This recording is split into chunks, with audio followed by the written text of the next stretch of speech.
pagsubok, hanas ko maglingkod sa iyo. Once again, nang mahinala para sa Panginoon. Hallelujah. Nais ko ay purihin ka, Jesus. Yes, Lord. Ang nais ko ay purihin ka, Lord. Kahit na may mga problema, kahit na may mga pagsubok, ang nais ko ay purihin ka, Jesus.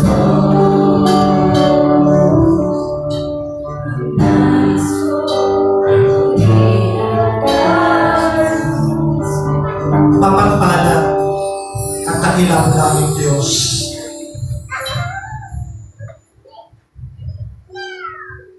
Ikaw nga po ang Diyos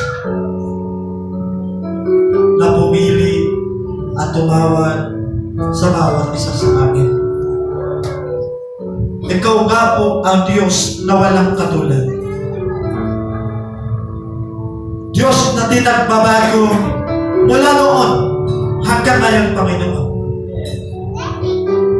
Nagpapasalamat po kami dahil pinili mo kami na makapasok sa iyo pong pastulan.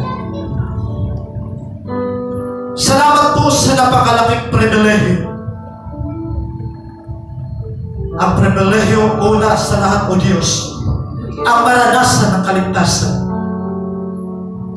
Ang pribilehyo, Panginoon, pangalawa, ang makapaglingkod sa iyo ng may kagalakan.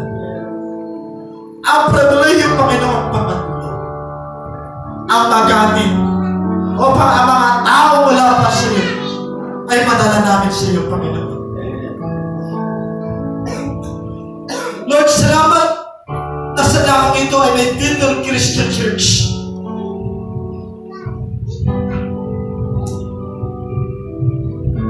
Salamat po sa aming pastor, Pastor Toa Pagyawa. Salamat sa mga leaders na walang samang sumusuporta, tumutulong sa kanila pong pastor. Salamat sa kanyang may bahay na walang samang sumusuporta sa kanya pong asawa. Salamat sa mga membro. Salamat sa mga young people. Lord, salamat even sa mga bata. Thank you, Lord.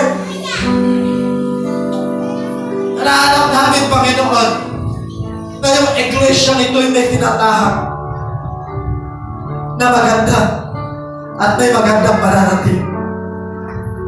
Yung aking po patuloy na panalangin, dumating man po yung mga problema, mga pagsubok, kabiguan, kahirapan,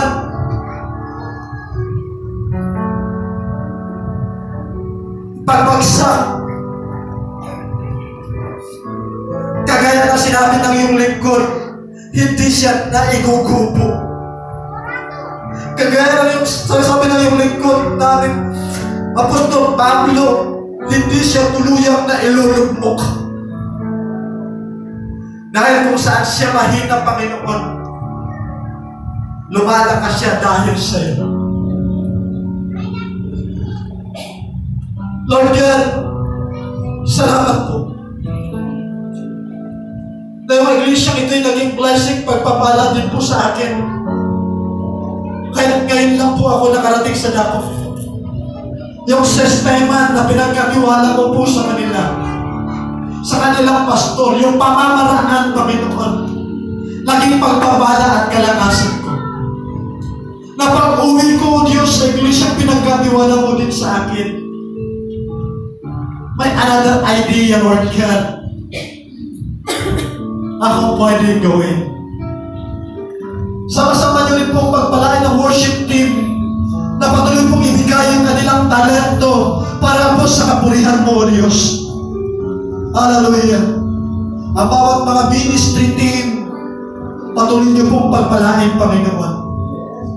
Sa oras pong ito sa mga salita mo, salamat. I-encourage mo kami, O Diyos. Pinalakas mo po kami, Panginoon. Pagpalain niyo po kami lahat.